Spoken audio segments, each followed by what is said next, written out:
Kami persembahkan program Santapan Rohani, terjemahan dari Renungan Our Daily Bread.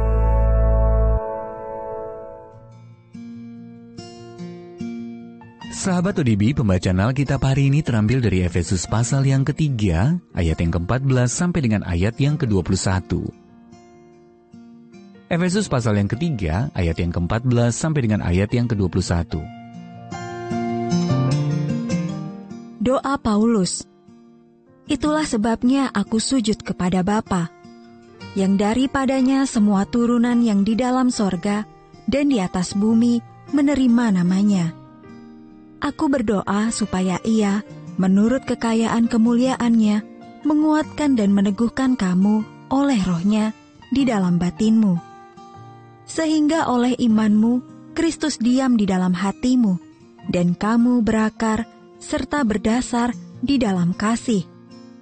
Aku berdoa supaya kamu bersama-sama dengan segala orang kudus dapat memahami betapa lebarnya dan panjangnya dan tingginya dan dalamnya kasih Kristus, dan dapat mengenal kasih itu sekalipun ia melampaui segala pengetahuan.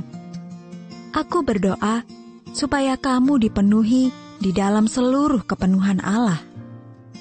Bagi Dialah yang dapat melakukan jauh lebih banyak daripada yang kita doakan atau pikirkan, seperti yang ternyata dari kuasa yang bekerja di dalam kita. Bagi Dialah kemuliaan di dalam jemaat dan di dalam Kristus Yesus turun-temurun sampai selama-lamanya. Amin. Ayat Mas Renungan hari ini terambil dari Efesus pasal yang ketiga, ayat yang ke-16 sampai dengan ayat yang ke-17. Aku berdoa supaya Ia meneguhkan kamu oleh Roh-Nya di dalam batinmu, sehingga oleh imanmu Kristus diam di dalam hatimu. Judul renungan kali ini, Diam di dalam hati kita, ditulis oleh Amy Boucher Pye.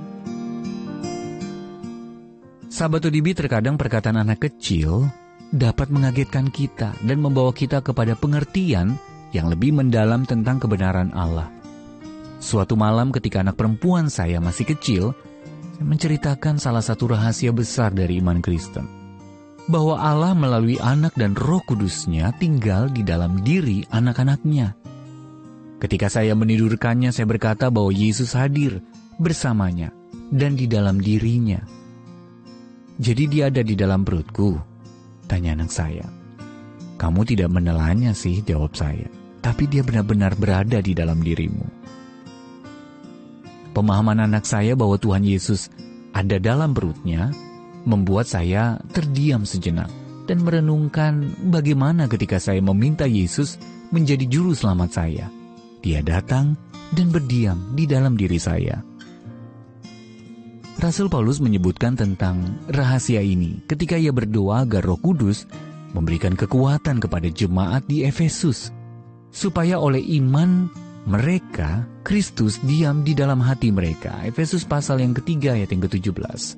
Dengan Yesus tinggal di dalam hati mereka, mereka dapat memahami betapa dalamnya kasih Yesus kepada mereka.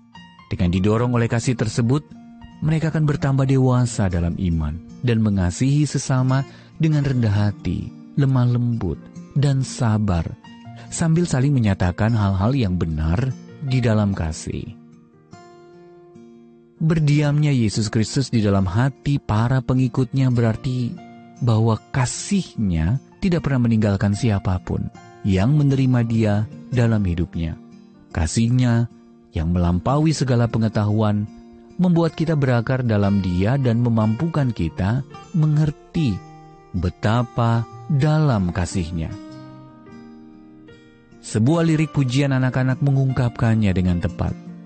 Yesus Tuhanku, sayang padaku. Sahabat ODB, bagaimana berdiamnya Kristus dalam hati Anda dapat memberikan penghiburan yang Anda butuhkan, dan bagaimana Anda dapat bertumbuh semakin dekat kepada Allah dengan menyadari bahwa kuasa-Nya itulah yang memberi Anda kekuatan. Ya Allah, Engkau tidak jauh, melainkan dekat denganku. Kiranya aku bersukacita dalam kasih-Mu dan membagikannya kepada sesamaku. Our Daily Bread Ministries, wartakan firman pada dunia. Apakah Anda berminat mendapatkan buku renungan ini dalam bahasa Indonesia, Inggris, atau Mandarin? Atau Anda rindu mendukung pelayanan ini?